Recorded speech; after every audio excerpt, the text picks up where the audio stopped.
جب سورہ یوسف پڑھنے لگے نا، پڑھتے پڑھتے پڑھتے پڑھتے اچانک کہیں پر دھوکے میں، جھٹکے میں، جلد بازی میں زبر کو زیر پڑھ دیا۔ کس نے؟ پیر جماعت نے زبر کو، جیسے زبر کو زیر پڑھا کھڑے ہو گئے اندر غازی علم الدین، بولے شاہ صاحب آپ سید ہیں، احترام کرتا ہوں، لیکن یہ قرآن ہے، ایک نقطے اور زبر زیر کی تحریف تبدیلی گنجائش نہیں ہے، ابھی ابھی آپ نے زبر کو زیر پڑھا ہے۔ پیر صاحب نے غور کیا، بولے اوفو ہاں یہاں مجھ سے یہ فالٹ ہوا ہے۔ اتنا سنا تو پیر جماعت علی نے کہا کہ غازی میں تو یہ سوچ کے آیا تھا کہ تجھے قرآن پڑھنا نہیں آتا، تو مجھ جیسے حافظ قرآن کو لقمہ دے رہا ہے، مجھ جیسے حافظ قرآن کو لقمہ دے رہا ہے، لقمہ دے رہا ہے، تو مجھے ٹوکتا ہے، تو تجھے قرآن پڑھنا کیسے آ گیا؟ خدا کی قسم غازی کا جواب سونے کے قلم سے لکھنا۔ غازی کہتا ہے شاہ صاحب آپ نے قرآن مدرسے میں پڑھا ہے، میں نے قرآن اسی جیل میں مدینے والے آقا سے پڑھا ہے۔ اللہ اللہ اللہ محمد رسول اللہ صلی اللہ علیہ وسلم۔ اتنا سنا مصلی لپیٹا، پیر جماعت علی کھڑے ہو گئے، بولے جس کو حضور نے قرآن پڑھایا ہو اسے میں کیا قرآن پڑھاؤں؟ واپس آ گئے۔ غازی علم الدین کی پھانسی کی تاریخ آ گئی، پوری دنیا انتظار میں تھی غازی شاید بچ جائے، بچے نہیں۔ غازی کو پھانسی کے پھندے پر جیسے کل صبح کو 5 بجے لانا ہے، کتنے بجے؟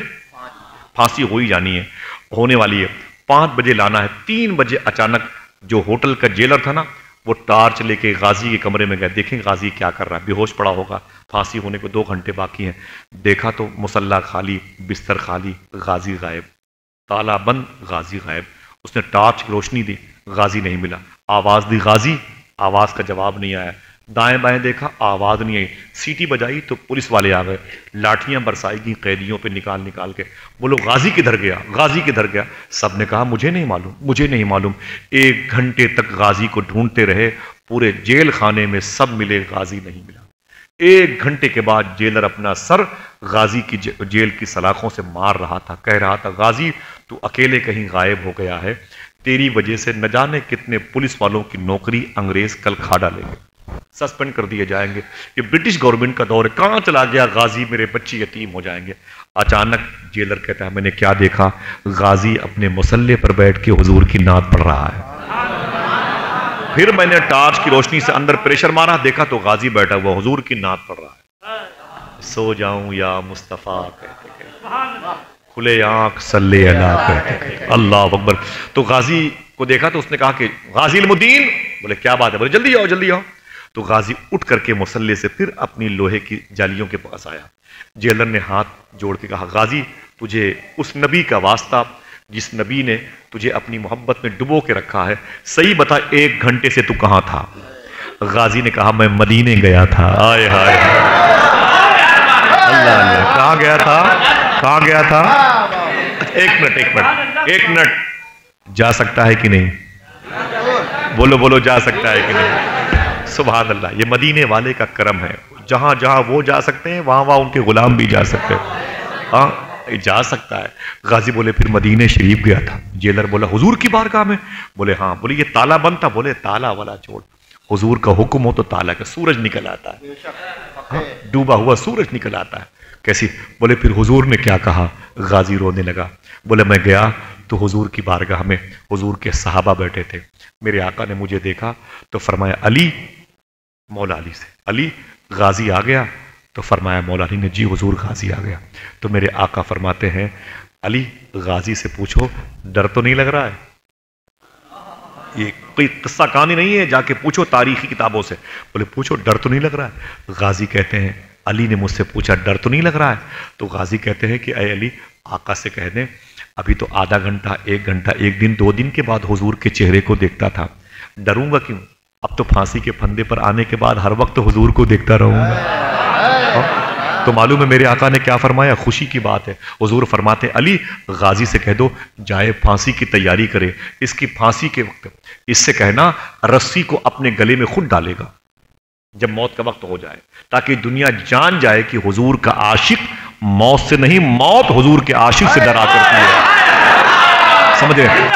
کہنا جا کر کے بول دو اے علی، بول دو غازی علم الدین سے، بول دو واپس چلا جائے. اور علی یہ بول دو جب یہ موت کے وقت پھانسی کے پھندے پر آئے گا نا، علی اس سے بول دو کہ میں بھی آؤں گا، صدیق و عمر بھی آئیں گے، عثمان بھی آئیں گے.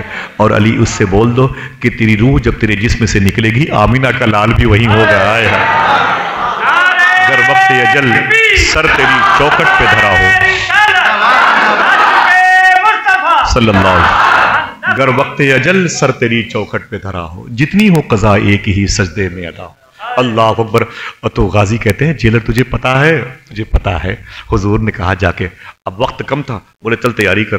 غازی کو نہلایا گیا، نئے کپڑے پہنائے گئے. جب غازی اپنے کمرے سے نکلا نا جیل کی، تو جیل کی دیواروں کو چوم رہا تھا، زمین کے ذروں کو چوم رہا تھا. جیلر نے کہا کیا کر رہے ہو؟ تو بولا کہ اے جیلر، اس کمرے کے ایک ایک ذرے کو احترام کی نظر سے دیکھنا. بولے چوم کیا رہے ہو؟ بولے مجھے یاد نہیں کتنی مرتبہ حضور یہاں تشریف لا چکے تھے، میں نے حضور کو یہی درود سنایا ہے، حضور کو نعتیں سنائی ہیں. جیسے غازی علم الدین تیار ہو کر کے نکلے، اس رات اس قید خانے کا کوئی قیدی سویا نہیں تھا. سارے قیدی اپنی اپنی قید خانوں سے بستر سے نکل کے اسی جیل کی جو سلاخیں ہوتی وہیں آ کے بیٹھے ہوئے تھے. کہتے جب غازی نکلا اپنی جیل کی کالی کوٹری سے، تو پہلے ایک سکھ مذہب کا انسان تھا، پگڑی باندھے ہوئے تھا، وہ کھڑا تھا. وہ غازی کے پیروں پہ گر کے بولا غازی نبی سے ملنے جا رہا ہے، پہلے مجھے اس نبی کا کلمہ پڑھا کے مسلمان کو کر دے. پہلی بات. پھر وہ کہتا ہے، بات ختم کرنی، کہتا ہے کہ جب غازی آگے بڑھا تو خدا کی قسم قید خانے کے قیدی کہہ رہے تھے غازی پھانسی کے پھندے پہ جا رہا تھا، لیکن لگ رہا تھا کوئی دولہا بارات لے کے جا رہا ہو. جب تیری یاد سے دنیا سے گیا ہے کوئی، جان لینے کو دلہن بن کے قضا آئی ہے. علامہ حسن نے فرمایا تھا اگر وقت اجل سر تیری چوکھٹ پہ دھرا ہو، جتنی ہو قضا ایک ہی سجدے میں ادا ہو. غازی علم الدین جیسے ہی نکلا نا، تو جیل کی سلاخوں پہ بیٹھے ہوئے قیدیوں نے کہا جب میں نے غازی کے چہرے کو دیکھا تو ایسا چمکدار چہرہ اس سے پہلے کبھی نظر نہیں آیا. چہرے پہ چمک کیوں ہے؟ آواز آئی اپنے آقا سے ملنے کے لیے جا رہا ہوں. اور جب غازی قریب سے گزرا تو قید خانے کے سارے قیدی اپنا ہاتھ باہر نکالتے تھے اور غازی کے کرتے کو اپنا ہاتھ مس کر کے اپنے ہاتھوں کو چومتے تھے اور بولتے غازی کہاں جا رہا ہے، ہمیں چھوڑ کے کہاں جا رہا ہے؟ تو غازی مسکرا کے بولتا مدینے والے آقا سے ملنے جا رہا ہوں، مدینے والے آقا سے ملنے جا رہا ہوں. تو جیل خانے کے قیدیوں کی آواز آتی تھی مدینے والے سے میرا سلام کہہ دینا، مدینے والے سے میرا سلام کہہ دینا، تڑپ رہا ہے تمہارا غلام کہہ دینا. غازی پھانسی کے پھندے پر آیا، ابھی 3 منٹ باقی تھے اور پہنچ گیا. رسی اٹھائی اپنے گلے میں ڈالنے کے لیے. جج نے کہا غازی ابھی گھڑی دیکھو، ابھی ٹائم ہے. تو غازی نے کہا جج صاحب آپ گھڑی دیکھ رہے ہیں، میں سامنے آمینہ کے لال کو دیکھ رہا ہوں. اللہ اکبر. اللہ. پھانسی کے پھندے پر جھولا. دنیا نے اس کے عشق کے چرچے کے علم بلند کیے. جب اس کے جنازے کی نماز پڑھانے کی نوبت آئی، کون پڑھائے ایسے عاشق کی نماز؟ یہ بڑی تاریخی بات ہے، اسے لکھ لے کام آئے گا جملہ. ڈاکٹر اقبال آگے بڑھا، اس نے کہا دیکھا، ایک نظر ڈالی، پہلی صف میں جتنے لوگ کھڑے تھے بڑے بڑے اولیاء تھے، بڑے بڑے علماء مشائخ تھے. اس نے ہاتھ پکڑا، کس کا؟ شیخ دیدار علی شاہ کا. کس کا نام؟ کیا نام؟ دیدار علی شاہ صاحب قبلہ کا. ہاتھ پکڑا. اور یہ کون تھے؟ یہ اعلیٰ حضرت کے مرید، اعلیٰ حضرت کے شاگرد، اعلیٰ حضرت کے یہ لاڈلے، یہ آپ کے اسٹوڈنٹ تھے. ان کا ہاتھ پکڑا اور مصلی پر لے کے آئے. تو شیخ دیدار نے فرمایا حضور کیا کر رہے ہیں آپ؟ ڈاکٹر صاحب کیا کر رہے ہیں؟ اتنے بڑے بڑے لوگ اس میں پہلی صف میں بیٹھے ہوئے، آپ مجھے مصلی پہ لا رہے ہیں؟ تو خدا کی قسم ڈاکٹر اقبال نے کہا یہ عاشق کی لاش رکھی ہوئی ہے، عاشق کی لاش کے پیچھے مصلی اسی امام کا بچھے گا جس نے بریلی کے عاشق امام احمد رضا خان کو دیکھا ہو. جیسے مصلی پر کھڑے ہوئے، تکبیر کی نیت آئی، نیت کی، آپ نے ہاتھوں کو اٹھایا، چکر آ گیا، زمین پر گر پڑے. شیخ دیدار علی شاہ. لکھ لیں، یہ باتیں ریکارڈ ہو رہی ہیں. لوگ ہنگامہ، یہ کیا ہوا، یہ کیا ہوا؟ قریب آئے، اٹھایا گیا، پانی کے چھینٹے مارے گئے. شیخ دیدار علی شاہ صاحب کو اٹھے، اپنی پگڑی اتاری، پہلے غازی کے جنازے کے پاس گئے، کفن کھولا، اپنی پگڑی اتار کر کے غازی کے پیروں سے ملا اور مل کے روئے. بولے غازی زندگی بیت گئی قرآن پڑھتے ہوئے، زندگی بیت گئی حدیث شریف پڑھتے ہوئے، بس تحریر مصطفیٰ دیکھی، قول مصطفیٰ دیکھا، کبھی چہرے مصطفیٰ نہیں دیکھا، لیکن آج مصلی تیری جنازے کے پیچھے بچھا کر کے جیسے میں نے تکبیر تحریمہ کی شروعات کی، سامنے آمینہ کے لال کو مسکراتے ہوئے دیکھ لیا۔ اے غازی، تیرے قدموں کی وجہ سے حضور کے چہرے کو دیکھنے کا شرف حاصل ہوا۔ محمد رسول اللہ، جب تیری یاد سے دنیا سے گیا ہے کوئی، جان لینے کو دلہن بن کے قضا آئی ہے۔ دعا کرو اللہ ان بزرگوں کے، اپنے ان مبارک اور مسعود دوستوں کے دلوں میں جو عشق مصطفیٰ تھا اس کا کچھ چھینٹا ہی ہمیں اور آپ کو عطا فرمائے۔ آج یا اس سے پہلے ہماری گفتگو شرع کے خلاف کوئی بات نکلی ہو، اپنے ان بڑوں کے قدم کو چوم کر کے، ان کی نالین کو سر پہ سجا کر کے، آپ شیخ عبد الجبار شاہ رحمۃ اللہ تعالیٰ علیہ کے عرس میں، یہ دریا پٹی ساسوں الہ آباد میں آپ سب کو گواہ بنا کے توبہ کرتا ہوں۔ استغفر اللہ کل ذنوبی یا ستار و یا غفار، بحق حضرت محمد مصطفیٰ صلی اللہ علیہ وسلم، بحق سیدنا شیخ عبد القادر جیلانی، لا الہ الا اللہ محمد رسول اللہ صلی اللہ علیہ وسلم۔ اجازت دیجیے گا حضرت، معافی چاہتا ہوں، ایک ضروری ہے، سفر کرنا، وقت بہت کم ہے، اٹاسی جانا ہے، میرا بھائی ہے عظمت بھائی، معافی چاہتا ہوں انشاءاللہ سرفراز بھائی، اور پھر انشاءاللہ کسی موقع پر ملاقات ہوگی، پڑھ دوں گا، میں پڑھ دوں گا انشاءاللہ، وعدہ کر کے جا رہا ہوں، ابھی جانے دیجیے، بہت کم ٹائم باقی، ٹھیک ہے بھائی جان، اجازت دیا، آپ کا حکم میرے سر آنکھوں پر انشاءاللہ، بہت کم ٹائم باقی ہے، میں آپ معافی چاہتا ہوں، اجازت دیجیے انشاءاللہ، السلام علیکم ورحمۃ اللہ وبرکاتہ۔